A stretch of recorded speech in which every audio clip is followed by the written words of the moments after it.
Hey guys, good morning. Things have been really busy at my house, and we've had this crazy weather. So that's why you haven't heard from me in a few days. But I have been also praying quite a bit, just things I'm seeing going on that are disturbing. And yet they have to happen, and I had made a video a while back, and these things are going to increase until the Lord comes. They're not going to get lesser and lesser. And don't be weary, don't be weary in standing in your armor and standing up for the true gospel.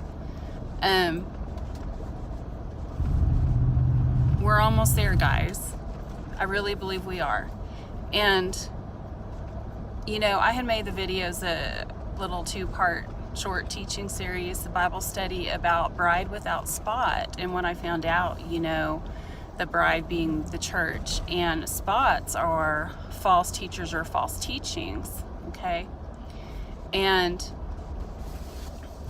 Jesus wants a bride without spot or wrinkle. And judgment begins in the house of God. So, a Pharisee or legalist will teach you that means no sin. You can't have any sin. No, it's unbelief and false teachings, specifically false gospel.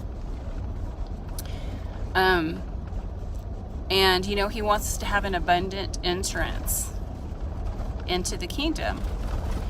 And I felt like this was like a word of knowledge from the Lord that I had gotten when I was putting that video up, and I was praying about it first.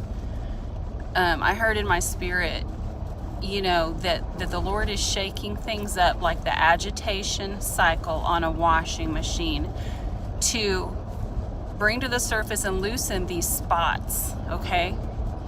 And spots, when you look them up in the Bible, are false teachers, false gospel. So, and I don't believe it means, from what I've seen, that some of these people that are causing spots on the bridal gown are I don't think they're all unsaved necessarily, but he wants to shake up these false teachings and let the truth be known. That people that are corrupting and muddying up the gospel by adding to it, backloading it, front loading it,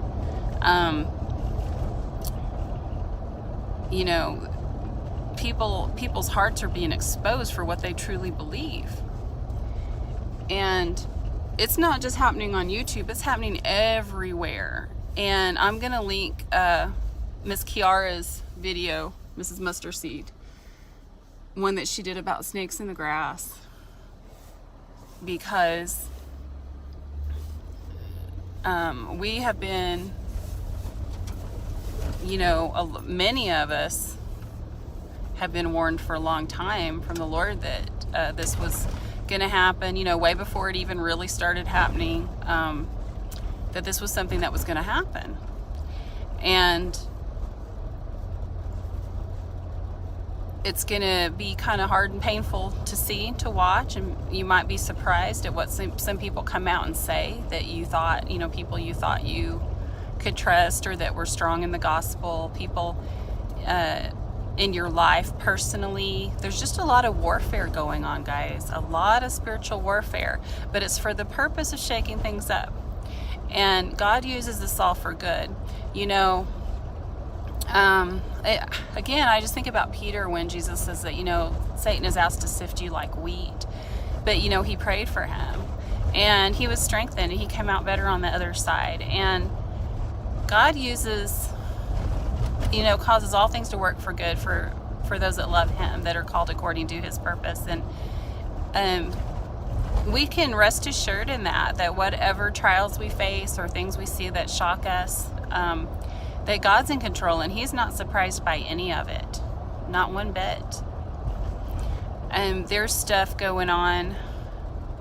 I've been seeing, I have a keen eye for, and things I'm aware of that I've heard about behind the scenes on YouTube with big channels that many people consider to be solid in grace in the gospel. And I think we're going to be surprised. You know, stay in the Word to keep your discernment sharp. There is a separation happening, which, you know, I was shown years ago in many different ways how this was going to come about, and how what people really believe. You know, when somebody's preaching the gospel, it is all that they say about the gospel. It's not just what they say out one side of their mouth while turning and saying something else out the other. You can't take one part. It's everything everybody teaches over the course of time concerning the gospel. That is their gospel message, okay?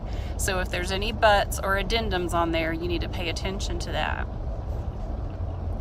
There's someone with a very large channel that I heard say, and this person is agreeing and backing up Lisa Boyce and saying that there's no gay Christians. And I happen to know something else that is going on behind the scenes there, where he is trying to imply that someone that has the testimony of Christ, the profession of faith in Jesus Christ according to the gospel, according to the scriptures, is not saved, is like a witch or an evil, you know, demon possessed or some sort of evil person. And in spite of their profession of faith, he's saying that that's what he's trying to get at. And he is beginning to, because of offense, because of what this person said about prophecy and what it really is, he's now coming out and saying what he really believes about the gospel, and how he misused so many different Bible verses to support his viewpoint. And guys, it's just going to get ugly up in here. I mean, we're going to see some stuff, but remember, it's all for the good. Remember who has the victory in the end, and hang in there, stand firm. You know, we stand against the wiles of the devil by wearing our armor, which is really, and I did a teaching series on that, it's in my playlist. It's really, when it comes right down to it, all about identity truths and the gospel, and just standing firm in those. And you can quench all the fiery darts of the enemy that way. And it will also help you to discern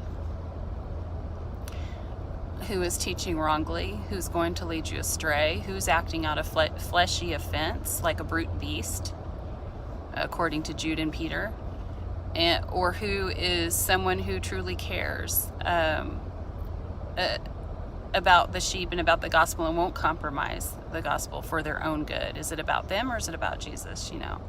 And sadly, there are a lot of people that it's a whole lot more about them than they would admit. So just be careful, be in prayer, lift up our brothers and sisters, be praying for you guys. And I just wanted to put this out there, guys, because I want you guys to be prepared. And please lift us up, those of us that are standing firm in spite of what anybody thinks, that we don't, you know, get discouraged or beat down, and give up on that. Even if we have smaller channels, we need to speak up. And you guys, that subscribers and in the comment section, you mean so much more than you know.